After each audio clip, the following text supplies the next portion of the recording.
Isang matalim na gunting ang dahan-dahang humiwa sa huling layer ng benda na nakabalot sa mga mata ni Shena. Nanginginig ang kanyang mga kamay. Sa loob ng 2 taon, kadiliman lang ang naging mundo niya. Isang mundong walang kulay, walang liwanag, at puno ng takot. Pero ngayon, sa loob ng nakakabinging katahimikan ng kanyang kwarto, naramdaman niya ang pagbagsak ng tela sa kanyang pisngi. Iminulat niya ang kanyang mga mata. Malabo pa noong una, parang hamog sa salamin, pero unti-unting luminaw ang paligid. Nakita niya ang sarili sa salamin, ang maputla niyang mukha, ang mahaba niyang buhok, at ang mga mata niyang puno ng luha. Nakakakita na siya. Isang matamis na ngiti ang gumuhit sa kanyang mga labi. Gusto niyang sumigaw sa tuwa. Gusto niyang tumakbo palabas at yakapin ang lalaking naging mata niya sa panahong siya ay bulag. Si Bruce, ang lalaking papakasalan niya sa susunod na linggo. Bruce, bulong ni Shena, halos hindi lumabas ang boses dahil sa sobrang excitement. Dahan-dahan, siyang naglakad papunta sa pinto. Hindi na niya kailangan ng kanyang tungkod. Hindi na niya kailangang kapain ng pader. Ang sarap sa pakiramdam na makita ang bawat hakbang. Bubuksan na sana niya ng tuluyan ang pinto nang marinig niya ang isang pamilyar na boses mula sa sala. Tawa. Isang malandi at pamilyar na tawa. Napahinto si Shena. Kilala niya ang tawang iyon. Kay Catherine iyon, ang best friend niya simula high school, ang babaeng tinuturing na niyang kapatid. Sumilip si Shena sa maliit na siwang ng pinto na hindi nakasarado ng maayos. Ang nangiti sa kanyang mga labi ay dahan-dahang napalitan ng isang ekspresyon ng purong horror. Sa sofa na binili nilang dalawa ni Bruce, nakita niya ang kanyang fiancé. Walang saplot pang itaas si Bruce at si Catherine. Nakaupo ito sa kandungan ng kanyang nobyo. Ang mga daliri ay sinusuklay ang buhok ni Bruce nang may pamilyar na lambing. Parang tumigil ang pagtibok ng puso ni Shena. Nakita niyang inilapit ni Bruce ang mukha nito kay Catherine. Hinalikan niya ito, hindi lang basta halik, kundi isang halik na puno ng pagnanasa. Isang halik na kailanman ay hindi ibinigay ni Bruce kay Shena sa loob ng 2 taon. Napahawak si Shena sa hamba ng pinto. Gusto niyang sumuka. Ang sikmura niya ay parang pinipiga. Ang lalaking pinagkatiwalaan niya ng kanyang buhay at ang kaibigang naging sandalan niya. Niloloko siya sa sarili niyang pamamahay. Babe, dahan-dahan lang. Humahagik-gik na, sabi ni Catherine habang itinutulak ng bahagya si Bruce. Baka magising ang prinsesa sa kwarto. Tumawa si Bruce. Isang tawang malamig at walang puso. Hayaan mo siya, sagot ni Bruce. Hinaplos nito ang pisngi ni Catherine. Kahit magising siya, wala naman siyang magagawa. Bulag siya, Catherine. Wala siyang alam. Sigurado ka bang pipirmahan niya ang mga dokumento bago ang kasal? Tanong ni Catherine, biglang naging seryoso ang muka. Oo naman. Puno ng kumpiyansang sagot ni Bruce. Tiwalang-tiwala sa akin ang tangang yun. Sa araw ng kasal, sa atin na ang kumpanya. At kapag nakuha ko na ang lahat ng assets ng pamilya niya, ilalagay na natin siya sa mental hospital tulad ng plano. Napatakip si Shena ng bibig upang pigilan ang isang impit na sigaw. Ang mga luha ay nagsimulang umagos sa kanyang mga pisngi, mainit at masakit. Hindi lang ito simpleng panloloko. Plano itong wasakin siya. Plano itong nakawin ang lahat ng pinaghirapan ng namayapa niyang mga magulang. Mental hospital? Gusto nila siyang baliwin? Nanginig ang buong katawan ni Shena sa galit at takot. Ang kanyang paningin na kanina ay malinaw. Ngayon ay lumalabo muli dahil sa walang tigil na pagluha. Kailangan niyang umalis doon. Kailangan niyang bumalik sa kama at mag-isip. Dahan-dahan siyang umatras. 1 hakbang, 2 hakbang. Pero sa sobrang panginginig ng kanyang tuhod, hindi niya napansin ang maliit na vase na nakapatong sa side table sa hallway. Sagi ng kanyang siko ang vase. Umugong ang tunog ng babasagin sa tahimik na hallway nang bumagsak ito sa sahig. Crash! Nanigas si Shena. Sa sala, biglang tumahimik. Nawala ang tawanan, nawala ang mga bulong. Rinig na rinig ni Shena ang mabilis na pagtibok ng sarili niyang puso. Dug-dug, dug-dug. Anong tunog yun? Boses ni Bruce, matalim. Alerto. Narinig ni Shena ang pagtayo nito mula sa sofa. Ang mabibigat na hakbang ng mga paa nito ay papalapit sa pinto ng kanyang kwarto. Wala siyang suot na benda sa mata. Kitang-kita ang kanyang mukha. Kung maabutan siya ni Bruce ngayon na nakadilat at nakatayo sa hallway, tapos na ang lahat. Malalaman nilang nakakakita na siya. At base sa narinig niya, baka hindi lang ospital ang antayin niya, kundi kamatayan. Shena? Tawag ni Bruce. Nasa tapat na ng pinto si Bruce. Humawak na ito sa doorknob para siyang kidlat na kumilos. Sa loob ng kakarampot na segundong bago bumukas ang pinto, humagibis si Shena pabalik sa kanyang kama. Dinampot niya ang mahabang benda na nakalatag sa unan. Nanginginig ang kanyang mga kamay habang mabilis na inikot ito sa kanyang ulo.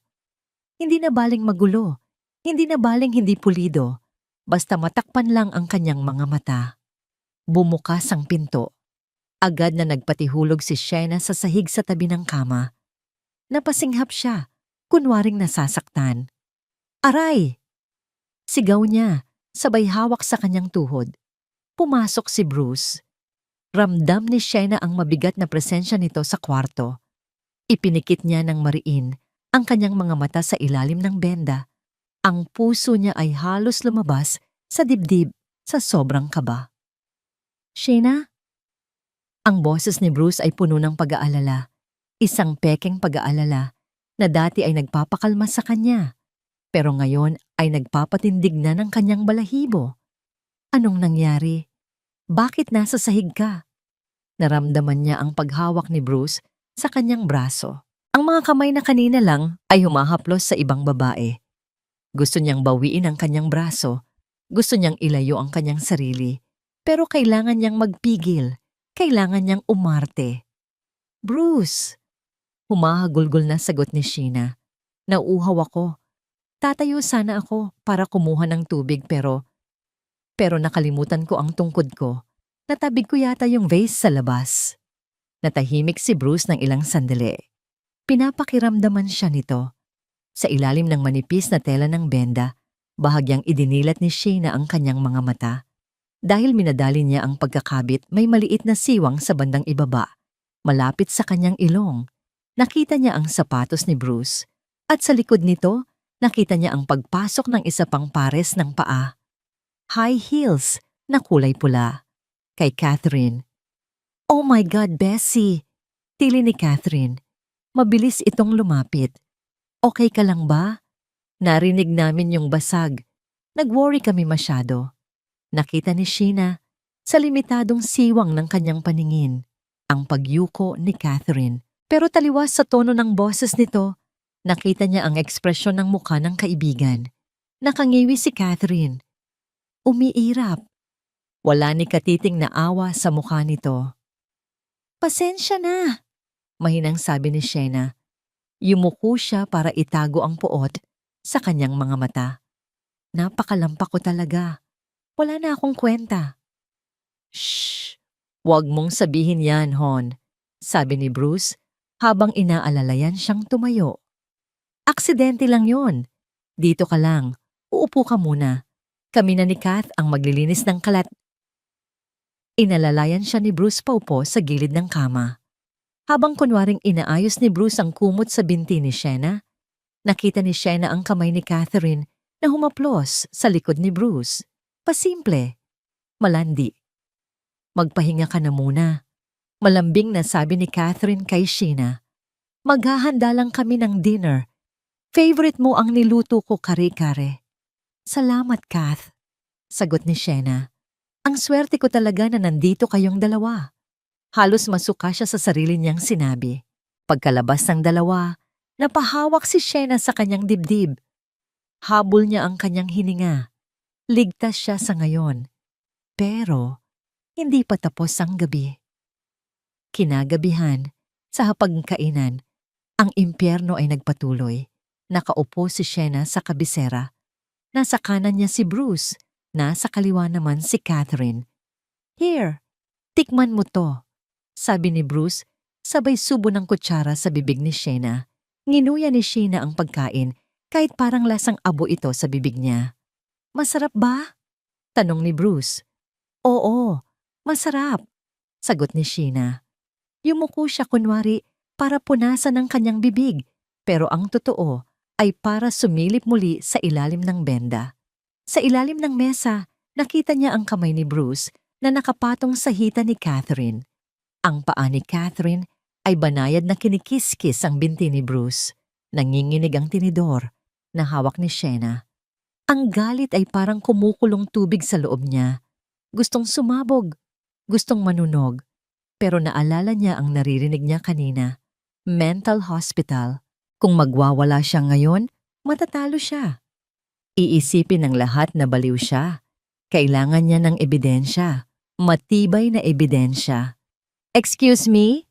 Paalam ni Bruce matapos ang ilang minuto. "Mag-CR lang ako sandali. Naiwan ko yata yung phone ko sa kwarto." Tumayo si Bruce. Nang makaalis ito, naramdaman ni Sienna ang matalim na titig ni Catherine sa kanya. "Alam mo, Bessie?" sabi ni Catherine.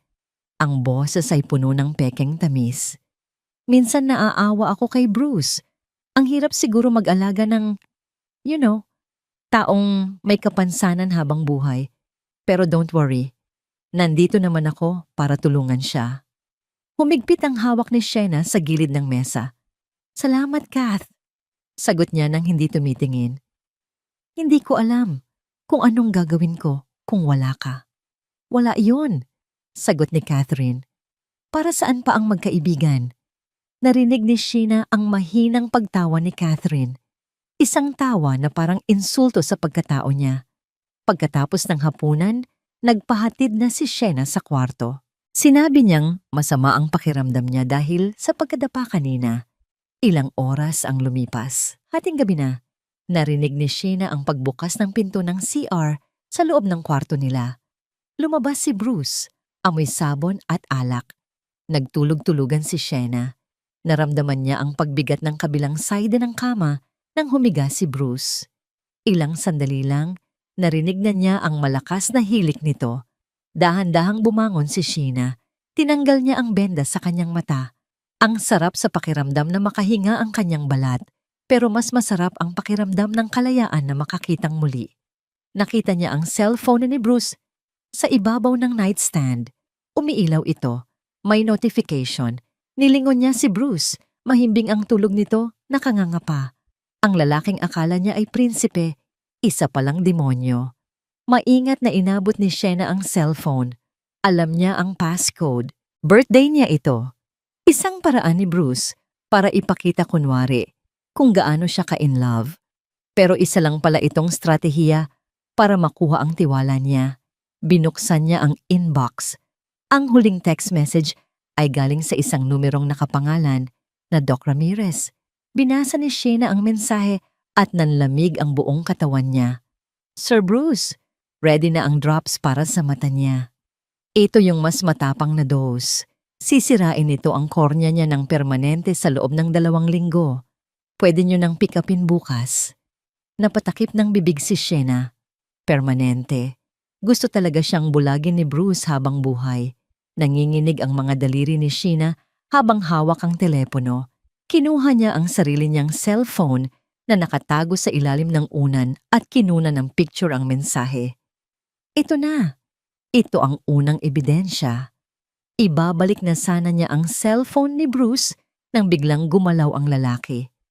Umungol si Bruce at dahan-dahang iminulat ang mga mata. Nagkasalubong ang paningin nila ni Sienna. Si Sienna na walang benda sa mata. Si Sienna na hawak ang cellphone niya. "Sienna?" Antok na tanong ni Bruce. Pero mabilis na nagbago ang ekspresyon nito mula sa antok patungong pagdududa. "Anong ginagawa mo?" Halos tumalon ang puso ni Sienna palabas ng kanyang dibdib. Sa sobrang gulat, nabitawan niya ang cellphone ni Bruce. Blag! Bumagsak ito sa sahig. Mabilis na nag-isip si Shena. Kailangan niyang maging bulag sa sandaling ito. Kailangan niyang magmukhang walang alam. Nanatili siyang nakadilat pero tinawag niya ang kanyang dead eyes. Ang blangkong titig na pinraktis niya sa salamin nitong mga nakaraang araw. Tinitigan niya si Bruce pero tumingin siya lagpas dito. Parang walang nakikita kundi kadiliman. Bruce? Tawag niya. Ang boses ay nanginginig sa takot. Gising ka na pala. Sorry. Sorry na bitawan ko. Bumangon si Bruce, bakas sa mukha ang pagdududa. Pinulot nito ang cellphone at tinitigan si Shena ng masama. Bakit hawak mo ang phone ko, Shena? At bakit wala kang piring? Tanong nito, matigas at malamig. Ang kati kasi. Sagot ni Shena sabay kamot sa gilid ng kanyang mata. Ang init ng tela. Hindi ako makahinga. Tinanggal ko muna saglit. Yung phone? Usisa pa ni Bruce. Hindi ito kumbinsido. Tumunog kasi. Pagsisinungaling ni Shena, kinapaka pa niya ang hangin sa harap niya. Aabutin ko sana para ibigay sa'yo. Baka importante. Pero hindi ko matansya kung nasaan yung mesa. Sorry Bruce, sorry talaga. Huminga ng malalim si Bruce. Nakita ni Shena, gamit ang kanyang peripheral vision, na dahan-dahang itinaas ni Bruce ang kamay nito. Iinawagayway ni Bruce ang palad sa tapat mismo ng mukha ni Shena. 1 pulgada na lang ang layo. Hindi kumurap si Shena. Pinanatili niyang blangko ang kanyang mga mata. Kahit gustong-gusto niyang umiwas, ito ang pinakamahirap na acting sa buong buhay niya. Ibinaba ni Bruce ang kamay. Napabuntong hininga ito. Naniwala siya. Hay naku, Shena! Inis na sabi ni Bruce. Huwag mo nang pakikialaman ang gamit ko, okay? Work yun! At ibalik mo yung benda mo. Baka maimpeksyon yung mata mo. Opo. Mahinang sagot ni Shena. Sorry na. Ligtas siya. Sa ngayon. Kinabukasan dinala ni Bruce si Shena sa opisina ng kumpanya. Ito ang unang beses na nakatapak ulit si Shena sa sarili niyang kumpanya matapos ang aksidente. Amoy niya ang pamilyar na scent ng opisina, kape at papel. Pero iba na ang pakiramdam ngayon. Hindi na siya ang boss dito. Isa na lang siyang pirma na kailangan nilang makuha. Dahan-dahan, alalay ni Bruce habang pinapaupo siya sa kanyang swivel chair. Salamat, Hon, sabi ni Shena. Okay, let's go straight to business, sabi ni Bruce. Narinig ni Shena ang pagbukas ng isang folder. Kailangan mong pirmahan itong documents para sa renewal ng contract ng mga suppliers natin. Kapag hindi mo na pirmahan ngayon, titigil ang production next week. Piniabot ni Bruce ang ballpen sa kamay ni Shena at itinutok ang dulo nito sa papel. Dito ka pipirma, sabi ni Bruce. Yumuko si Shena. Sa ilalim ng suot niyang dark sunglasses, bahagya niyang idinilat ang mga mata. Binasa niya ang pamagat ng dokumento. Hindi ito kontrata sa suppliers. Deed of absolute sale. Ibinebenta ni Shena ang 40% ng shares niya sa isang kumpanyang hindi niya kilala. At sigurado siya, dummy company ito ni Bruce. Kumulo ang dugo ni Shena. Gusto niyang isaksak ang ballpen sa leeg ng lalaking nasa harap niya. Pero hindi pa pwede. Hinawakan niya ang sentido niya at umarte. Aray, daing ni Shena. Binitawan niya ang ballpen. Bakit? Anong problema? Iritableng tanong ni Bruce. Sobrang sakit ng ulo ko, Bruce, sabi ni Shena. Halos maiyak sa sakit. Kunwari. Nahihilo ako. Parang umiikot ang paningin ko kahit madilim. Kailangan ko ng gamot. Nasa bag ko sa kotse na iwan ko yata. Singhal ni Bruce. Ngayon pa talaga. Importante to eh. Please, Han. Pagmamakaawa ni Shena. Hindi ako makapag-focus. Kunin mo muna, please. Padabog na tumayo si Bruce. Sige, dyan ka lang. Huwag kang gagalaw. Utos nito bago lumabas ng opisina at ibinalibag ang pinto. Pagkasara ng pinto, naging kidlat ulit si Shena. Hinubad niya ang salamin. Mabilis niyang kinuha ang dokumento sa mesa. Click, click, click. Kinuha niya ang kanyang cellphone at kinuna ng litrato ang bawat pahina ng kontrata. Ito ang ebidensya ng fraud. Pagkatapos, binuksan niya ang drawer ng mesa. Nakita niya ang isang folder na may pangalang Catherine Go. Binuksan niya ito. Appointment paper, Catherine Go, Chief Financial Officer, CFO. Napapailing na lang si Sheena. Ginawa niyang CFO ang babaeng walang alam sa finance, kundi ang gumastos ng pera ng iba. Kinuha ni Sheena ang isang maliit na voice recorder na binili niya online. Nilagyan niya ito ng double-sided tape at mabilis na idinikit sa ilalim ng mesa sa lugar na hindi mapapansin ni Bruce. "Huli kayo!" bulong niya. Ibinalik niya ang mga papel sa ayos nito kanina. Sinuot niya ulit ang salamin. Akala niya ay may oras pa siya. Akala niya ay matatagalan si Bruce sa paghahanap ng gamot sa kotse. Pero biglang bumukas ang pinto. Hindi ito si Bruce. Ang mga yapak ay magaan. Tunog ng heels. Nakaupo si Sheena. Hawak ang folder ni Catherine na nakabukas pa sa kanyang kandungan. Nakalimutan niyang isara at ibalik sa drawer. At ang mas malala, nakababa ng bahagya ang kanyang sunglasses dahil nagbabasa siya. "Babe, nakuha ko na yung..." Napatigil ang boses. Hindi boses ni Bruce. Boses ito ni Catherine. Nag-angat ng tingin si Sheena. Sa pintuan, nakatayo si Catherine. Nanlaki ang mga mata nito habang nakatingin kay Sheena. Nakatingin sa folder na hawak ni Sheena at nakatingin sa mga mata ni Sheena na bahagyang nakasilip sa likod ng salamin. Nagkatitigan sila. Katahimikan. Nakabibinging katahimikan. Dahan-dahang isinara ni Catherine ang pinto sa likod niya. Isang nangiting demonyo ang unti-unting gumuhit sa mga labi nito. "Sheena," sabi ni Catherine, ang boses ay parang ahas na gumagapang. "Bakit hawak mo ang employment file ko?" Huminga ng malalim si Sheena. Wala nang atrasan to. Mabilis na ibinaba ni Sheena ang kanyang tingin. Ibinalik niya ang blangkong ekspresyon sa kanyang mukha habang ang puso niya ay halos sumabog sa kaba. "Catherine?" tanong ni Sheena. Kunwari ay gulat na gulat. Kinapaka pa niya ang hangin sa harap niya. "Ikaw ba yan? Nasaan si Bruce?" Hindi agad sumagot si Catherine. Narinig ni Sheena ang papalapit na takong ng sapatos nito. Click, click, click. Tumigil ito sa harap mismo ng mesa. "Huwag mong ibahin ang usapan, Sheena," mataray na sabi ni Catherine. "Bakit hawak mo ang folder ko?" Pinanatili ni Sheena ang panginginig ng kanyang mga kamay. "Folder mo?" Inosenteng tanong ni Sheena. "Ito ba yung pinapapirmahan ni Bruce? Sabi niya kasi kanina, pipirmahan ko daw ang renewal ng suppliers. Iniwan niya ito sa kandungan ko bago siya lumabas para kumuha ng gamot. Hinihintay ko lang siyang bumalik." Katahimikan. Inamoy ni Sheena ang pabango ni Catherine. Amoy ng mamahaling bulaklak na may halong masangsang na intensyon. Biglang hinablot ni Catherine ang folder mula sa kamay ni Sheena. "Ah, ganun ba?" sabi ni Catherine, pero may halong pagdududa pa rin sa boses nito. "Tanga talaga yung fiancé mo. Maling folder ang naibigay sa'yo. Confidential file ko to." "Sorry," mahinang sabi ni Sheena. "Wala naman akong nakikita eh. Malay ko ba kung anong papel yan?" Bago pa makasagot si Catherine, bumukas ang pinto.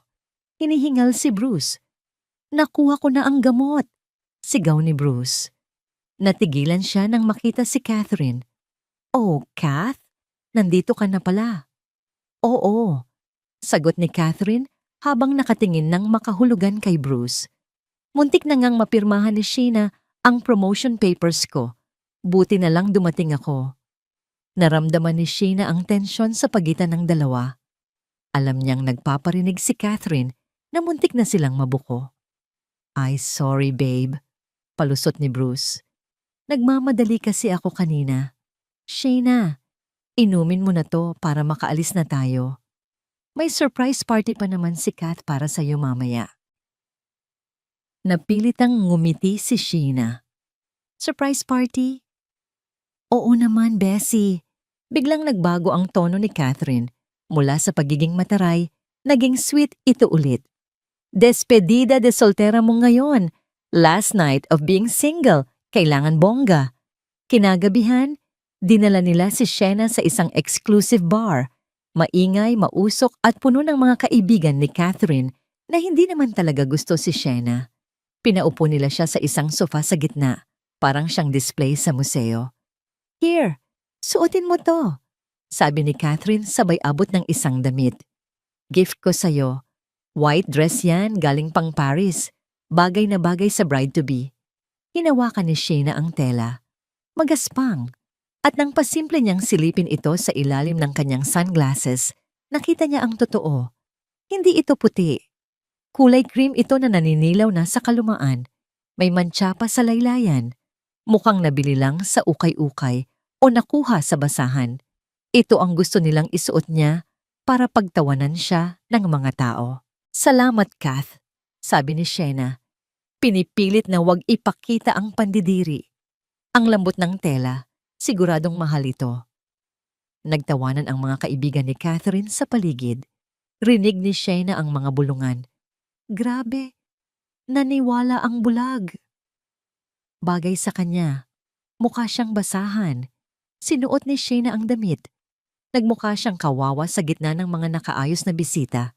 Pero taas noo siyang umupo. "Cheers para sa bride!" Sigaw ni Catherine sabay abot ng isang baso ng red wine kay Sheena. Kinuha ni Sheena ang baso. Nakita niyang nakangisi si Catherine sa tabi niya. Suot ang isang kumikinang na silver gown.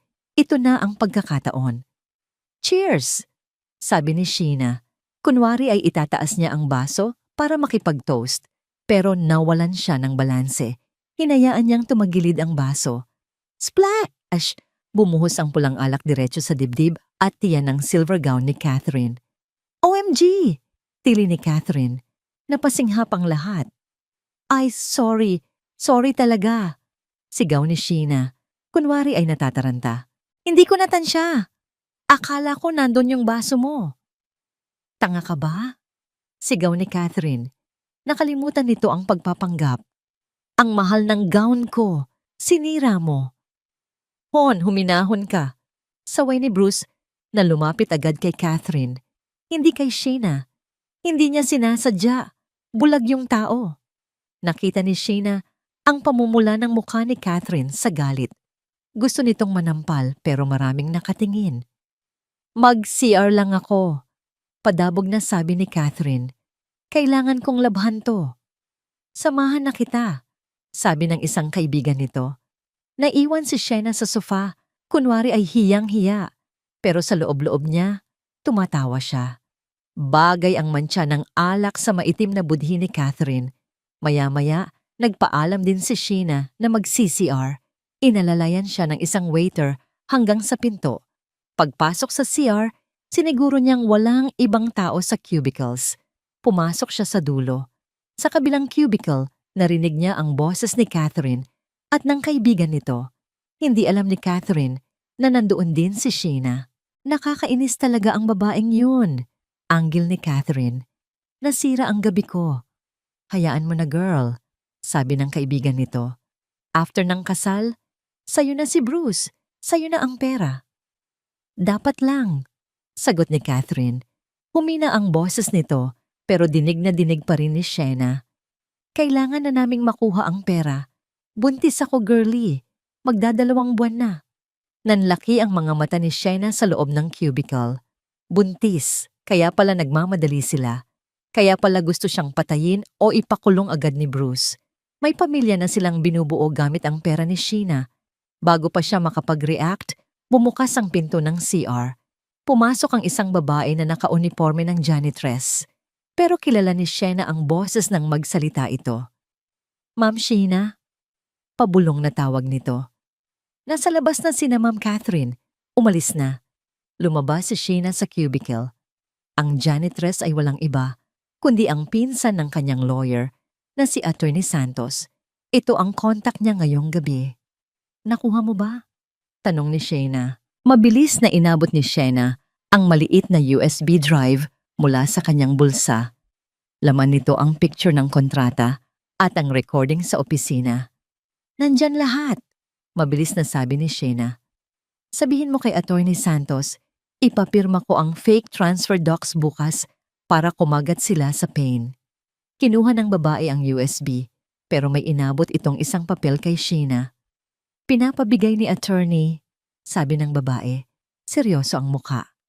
Bad news, ma'am. Binuksan ni Shayna ang papel at binasa ito ng mabilisan. Nanlamig siya. Ayon sa report ng bangko, nag-initiate na ng wire transfer si Bruce kaninang umaga. Inilipat nito ang malaking pondo ng kumpanya sa isang offshore account sa Cayman Islands. Pending pa ang transaction, paliwanag ng babae. Pero mag-clear ito sa mismong araw ng kasal, 2:00 ng hapon. 2:00 ng hapon. Iyon ang oras ng seremonya.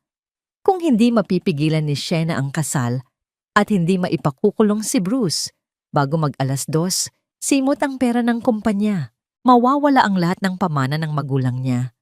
Napatingin si Shayna sa salamin. Ang despedida na ito ay hindi lang paalam sa pagiging dalaga. Ito ay paalam sa oras. Sabihin mo kay attorney. Matigas na utos ni Shayna, ang kanyang mga mata ay nag-aapoy sa desisyon. Humanda siya. Hindi lang kasal ang magaganap sa simbahan sa makalawa.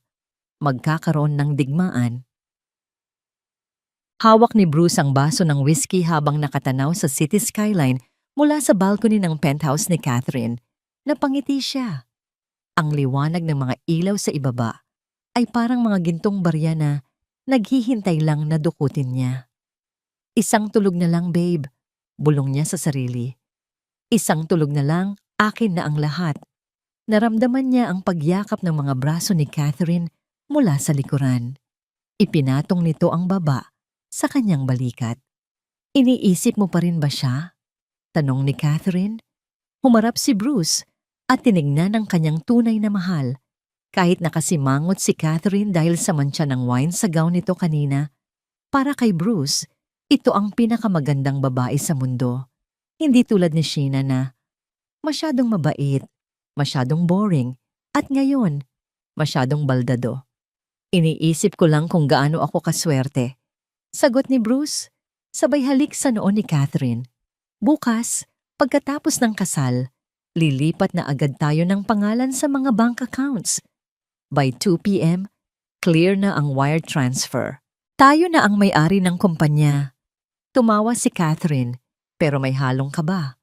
Sigurado ka bang hindi siya magdududa? Nakita mo ba siya kanina sa party? Ang lampa. Tinapunan pa ako ng alak. Aksidente lang yon, kampanteng sagot ni Bruce. Nakita mo naman kung paano siya kumilos.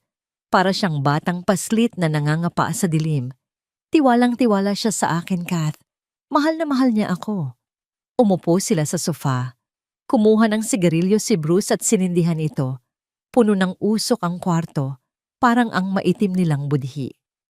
Alam mo, biglang seryosong sabi ni Bruce habang pinapanood ang usok. Minsan napapaisip ako, kung hindi ko kaya ginalawang preno ng kotse niya noon, magiging ganito kaya kadali ang lahat. Natigilan si Catherine. Ito ang unang beses na pinag-usapan nila nang diretso ang aksidente. 2 taon na ang nakakaraan. Bruce! Saway ni Catherine, lingon-lingon sa paligid kahit silang dalawa lang ang tao. Huwag mong sabihin, yan ng malakas. Tumawa ng mapakla si Bruce. Bakit? Tayo lang naman ang nakakaalam. Ang tangang mekaniko, patay na. Si Shayna? Ang alam niya, nawalan lang ng kontrol ang sasakyan dahil madulas ang daan. Lumapit si Bruce kay Catherine. Ang mga mata niya ay nanlilisik sa kasamaan. Ginawa ko yun para sa atin, Kath. Noong nalaman kong balak na niyang ibigay sa charity ang kalahati ng yaman ng pamilya niya, alam kong kailangan ko siyang pigilan. Kailangan ko siyang gawing baldado para umasa siya sa akin. Para ako ang maging mata niya at utak ng kumpanya. Hinaplos ni Catherine ang pisngi ni Bruce. You're wicked, Bruce. Kaya mahal na mahal kita. At ngayon, magkaka-baby na tayo. Hinawakan ni Bruce ang tiyan ni Catherine. Para sa baby natin to. Lahat ng kukunin natin kay Shena para sa future ng anak natin. Inubos ni Bruce ang alak. Tumayo siya at inayos ang kanyang suit. Uuwi na ako, sabi niya. Kailangan kong siguraduhin na mahimbing ang tulog ng ating prinsesa. Ayokong magtantrum siya bukas sa simbahan. Pag-uwi ni Bruce sa bahay ni Shena, tahimik na ang lahat. Patay na ang mga ilaw sa sala. Dahan-dahan niyang binuksan ang pinto ng kwarto ni Shena. Ang silid ay balot ng kadiliman. Tanging ang sinag ng buwan mula sa bintana ang nagbibigay ng kaunting liwanag. Nakita niya si Shena sa kama. Mahimbing itong natutulog, payapa ang muka. Ang dibdib ay dahan-dahang tumataas at bumababa. Lumapit si Bruce sa gilid ng kama. Pinagmasdan niya si Shena. Sa totoo lang, maganda si Shena. Maputi, makinis. Kung hindi lang ito naging hadlang sa ambisyon niya, baka minahal niya ito kahit paano. Pero ang pag-ibig ay para sa mga mahihirap. Ang kailangan ni Bruce ay kapangyarihan. Umupo si Bruce pambaba sa gilid ng kama. Ang bigat ng kanyang katawan ay nagpalubog sa kutsyon, pero hindi gumalaw si Shena. Nanatili itong tulog, o yun ang akala niya. Hinaplos ni Bruce ang buhok ni Shena. Ang kanyang mga daliri ay gumapang mula sa noo, pababa sa pisngi nito. Pasensya na, Shena, bulong niya sa dilim. Ang boses niya ay walang bahid ng pagsisisi. Nothing personal, it's just business. Inilapit niya ang kanyang bibig sa tainga ng dalaga. Masyado kang naging pabigat sa loob ng 2 taon. Oras na para magpahinga ka na. Sa mental hospital. Doon, hindi mo na kailangan ang mga mata mo. Hinalikan niya si Shena sa noo. Isang halik na mas malamig pa sa bangkay. Tumayo si Bruce. Inayos ang kanyang kwelyo at naglakad palabas. Kampante ang kanyang bawat hakbang. Panalo na siya. Hawak na niya ang mundo. Lumabas siya ng kwarto at dahan-dahang isinara ang pinto. Click!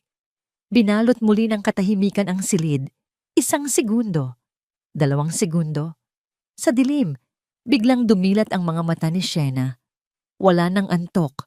Wala ng luha. Wala ng takot. Ang kanyang mga mata ay nagniningning sa puot kasing talim ng patalim na handang humiwa. Narinig niya ang lahat. Ang pangungutya, ang plano, ang katotohanan. Dahan-dahan siyang bumangon at tumingin sa saradong pinto kung saan lumabas ang demonyo. Tama ka, Bruce. Bulong ni Shena sa hangin. Ang boses ay matigas at buo. Nothing personal. Kinuha niya ang litrato ng kanyang mga magulang sa nightstand at mahigpit itong hinawakan. Dahil bukas, personal na to. Napakaganda mo, Ma'am Sheena. Narinig ni Shena ang boses ng makeup artist habang inaayos ang huling hibla ng kanyang buhok. Nakaupo si Shena sa harap ng malaking salamin sa holding room ng simbahan. Dahan-dahang iminulat ni Shena ang kanyang mga mata. Sa unang pagkakataon, nakita niya ang kanyang sarili bilang isang bride. Suot niya ang isang eleganteng off-shoulder gown na puno ng Swarovski crystals. Kumikinang ito sa ilalim ng ilaw. Pero hindi ang ganda ng damit ang tinitignan niya, kundi ang babaeng nakasuot nito. Wala na ang dating Shena na laging nakayuko at takot. Ang babaeng nasa salamin ay may matang puno ng apoy. Ito ang mukha ng isang babaeng handang pumatay para sa katarungan. Salamat, sagot ni Shena. Kinuha niya ang makapal na belo at dahan-dahan itong ipinatong sa kanyang ulo. Tinatakpan ng kanyang muka at ang kanyang paningin. Kailangan niyang maging bulag. Sa huling pagkakataon, tumunog ang kampana ng simbahan. Hudyat na magsisimula na ang seremonya. Inalalayan siya ng coordinator palabas ng kwarto. Bawat hakbang ay mabigat. Parang hinihila siya ng lupa. Pero pinilit niyang ituwid ang kanyang likod. Nang bumukas ang malalaking pinto ng simbahan, sinalubong siya ng liwanag. At ng malakas na tunog ng organ, ang wedding march ay pumailan lang sa hangin. Nagsimulang maglakad si Shena.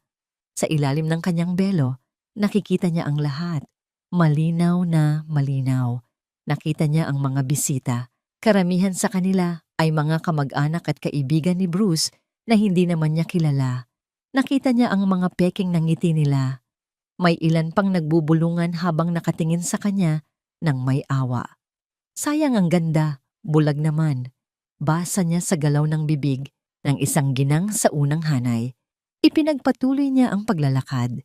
Mahigpit ang hawak niya sa kanyang bouquet ng mga puting rosas. Kung alam lang nila na ang mga tinik nito ay kasing talim ng galit sa puso niya ngayon. Sa unahan, malapit sa altar, nakita niya si Catherine, ang maid of honor. Nakasuot ito ng isang matingkad na pulang gown na agaw atensyon. Sa tradisyon, bawal ang pula sa kasal dahil ito ay kulay ng pag-aagaw. Pero halatang sinadya ito ni Catherine. Nakangisi ito habang nakatingin kay Shayna, parang sinasabing, "Ako ang tunay na bida ngayon." At sa dulo ng aisle, naghihintay si Bruce. Nakatayo ito ng tuwid. Suot ang mamahaling barong Tagalog na binili gamit ang pera ni Shayna. Pero napansin ni Shayna ang isang detalye na hindi mapapansin ng iba.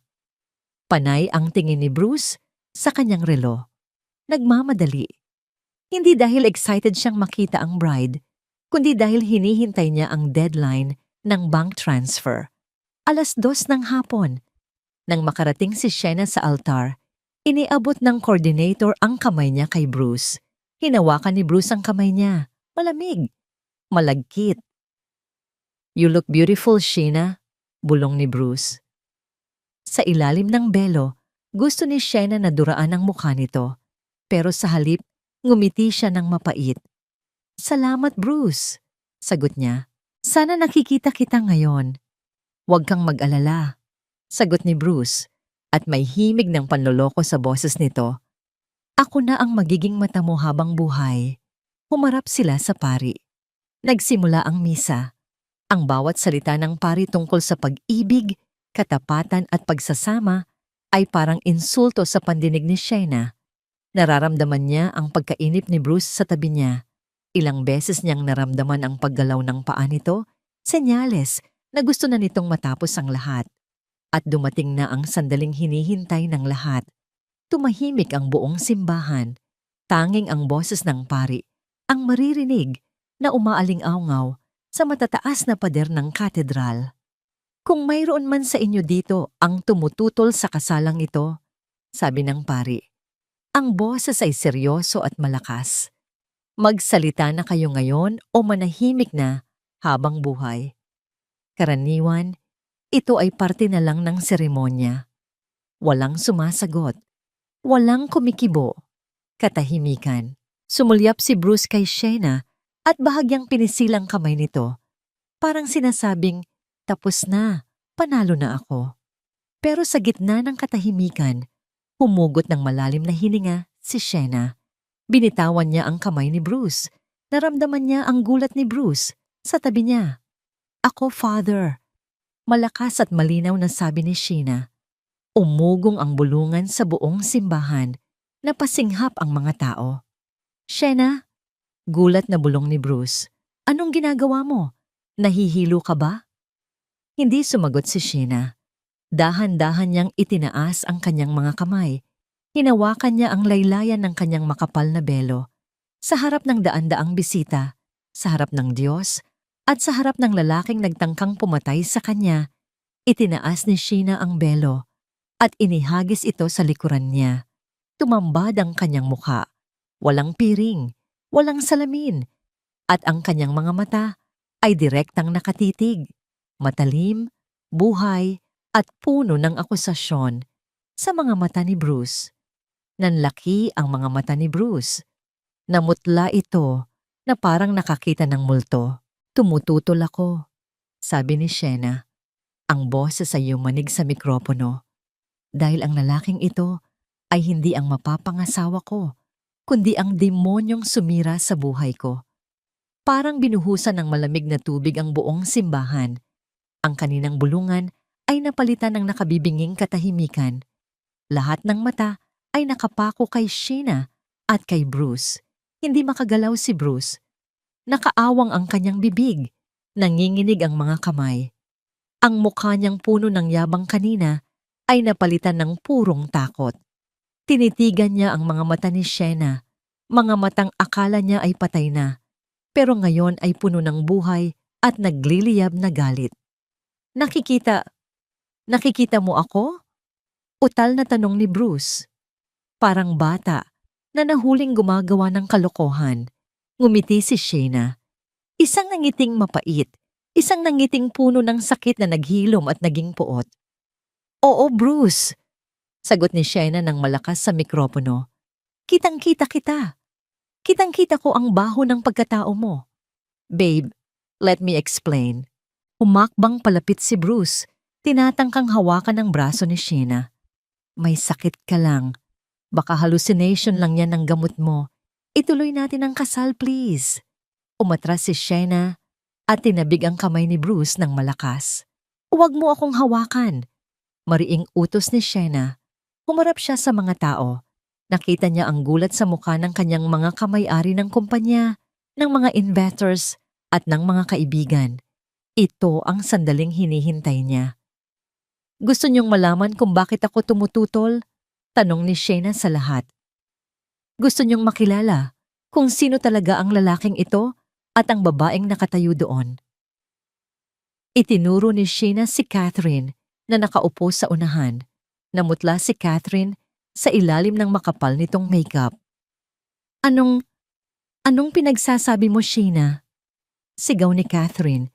Tumayo ito at pilit nang ngumiti sa mga tao. Baliw na siya. Tawagin niyo ang doktor. Hindi doktor ang kailangan dito, Catherine, sagot ni Shena, kundi pulis. Senyas ni Shena sa tech booth sa likod ng simbahan. Biglang namatay ang mga ilaw sa loob ng katedral.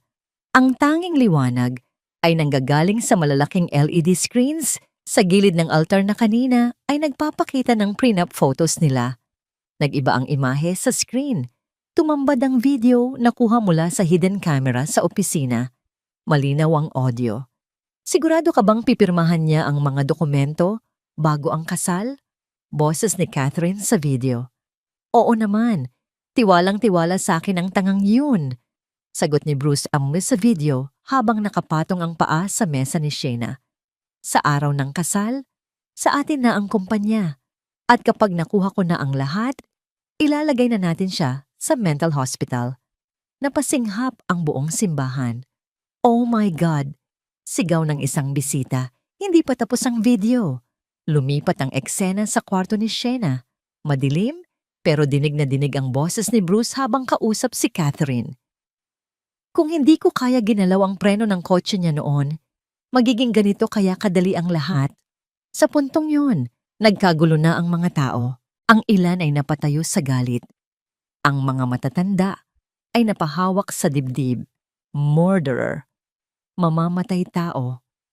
Iyon ang salitang bumubulong sa hangin. Tumingin si Shena kay Bruce. Ang lalaki ay parang statwa na hindi makagalaw. Tagaktak ang pawis nito. Manipulated yan. Sigaw ni Bruce. Pero garalgal na ang boses niya. Deepfake yan. Sinisiraan lang ako ng babaeng yan dahil may sakit siya sa utak. Talaga ba, Bruce? Hamon ni Shena. Muli siyang sumenyas. Sa screen, lumabas ang screenshot ng text message mula kay Doc Ramirez tungkol sa gamot na pampabulag. Kasunod nito ang bank transaction records ng wire transfer papuntang Cayman Islands na nakaschedule ngayong 2:00. Tumingin si Shena sa kanyang relo. 1:55 p.m., sabi ni Shena. 5 minuto bago maklear ang pera. Sayang, Bruce. Muntik na. Napatingin si Bruce sa screen. Doon niya lang na-realize na tapos na ang lahat. Wala na ang pera. Wala na ang kumpanya. Wala na ang kinabukasan niya. Biglang nagdilim ang paningin ni Bruce. Ang takot ay napalitan ng desperasyon. Hayop ka! Sigaw ni Bruce. Sa gulat ng lahat, sumugod si Bruce kay Shena. Akmang sasakalin niya ang dalaga sa harap ng altar. Papatayin kita! Napatili ang mga tao. Hindi nakagalaw si Shena sa bilis ng pangyayari. Pero bago pa dumapo ang mga kamay ni Bruce, sa leeg ni Shena, isang malakas na suntok ang tumama sa panga ni Bruce. Bumagsak si Bruce sa sahig. Sa tabi ni Shayna, nakatayo ang head ng security ng pamilya niya, kasama ang 3 unipormadong pulis na kanina pa nakaabang sa sacristy. "Huli ka," sabi ng hepe ng pulisya. Agad na pinusasan si Bruce habang nakadapa ito sa sahig, dumudugo ang labi. "Bitawan niyo ako. Wala akong kasalanan," pagpupumiglas ni Bruce. Sa kabilang banda, nagtangkang tumakas si Catherine. Hinila nito ang laylayan ng kanyang pulang gown at tumakbo papunta sa side entrance. "Huwag mong hayaang makatakas ang ahas," utos ni Shayna sa mikropono.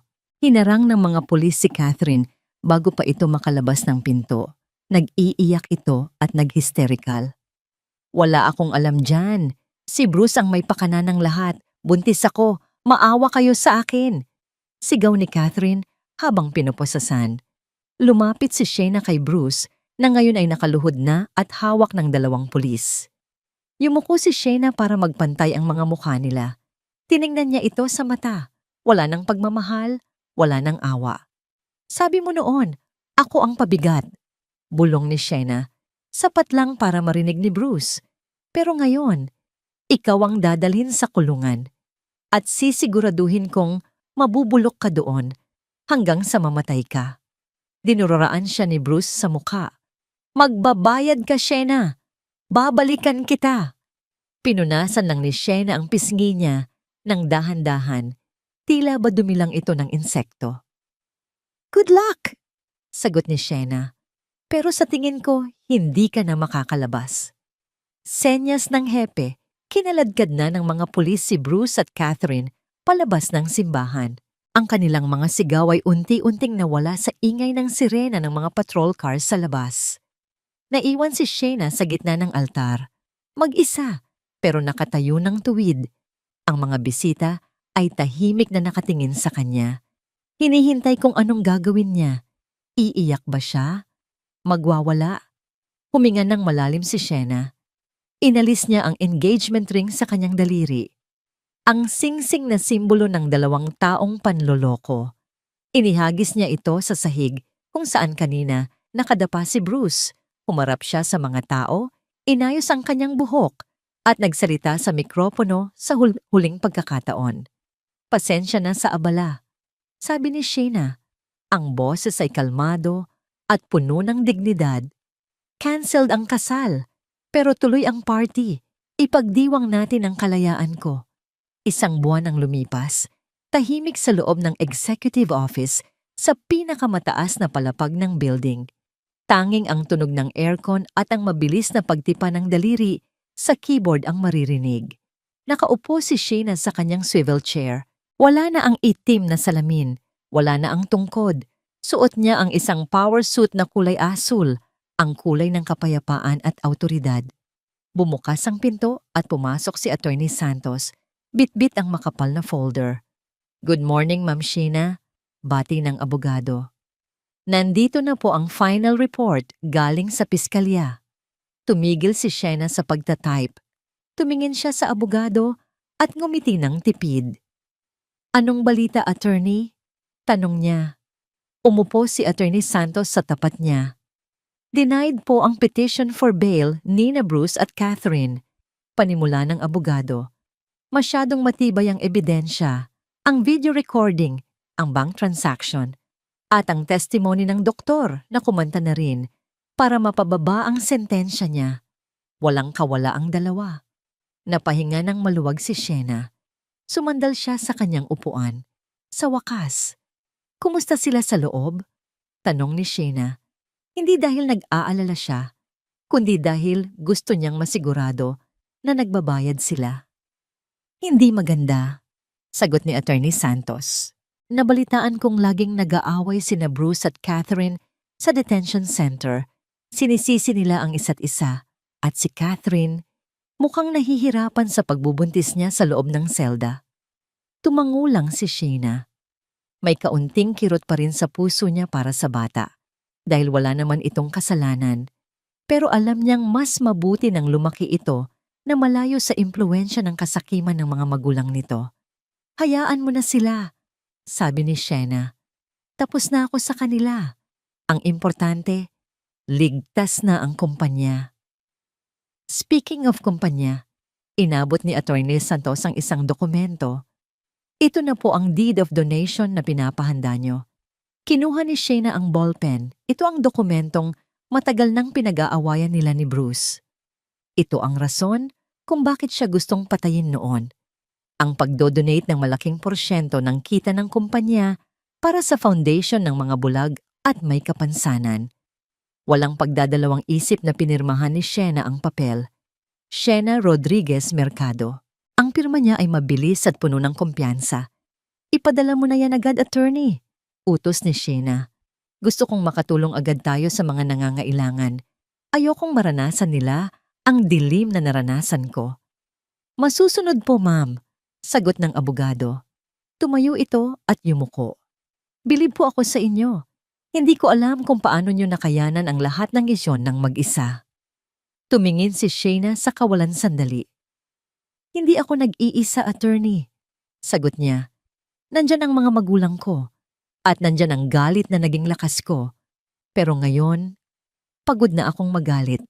Gusto ko na lang maging masaya. Pagkaalis ng abogado, tumayo si Shayna at lumapit sa malaking bintana. Mula sa itaas, kitang-kita niya ang buong lungsod. Ang mga sasakyan na parang langgam. Ang mga taong nagmamadali. Ang sikat ng araw ay tumatama sa kanyang mukha. Mainit. Totoo.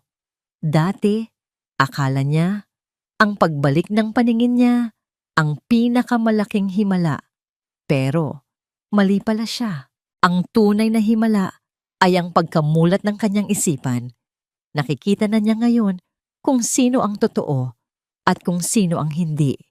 Natutunan niyang ang tunay na bulag ay hindi ang mga walang paningin, kundi ang mga nagbubulag-bulagan sa katotohanan dahil sa pag-ibig. Pinunasan niya ang isang butil ng luha sa kanyang pisngi, luha ng tagumpay. Biglang tumunog ang kanyang cellphone sa ibabaw ng mesa. Ting! Bumalik si Shayna sa mesa at kinuha ang telepono. Isang mensahe mula sa isang unknown number. Binuksan niya ito.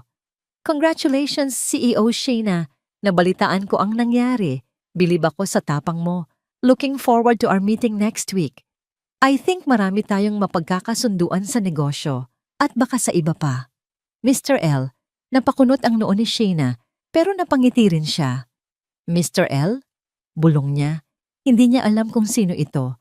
Maaaring bagong investor, maaaring bagong kaibigan, o maaaring simula na may isang bagong kwento. Pero sa ngayon, hindi na siya nagmamadali.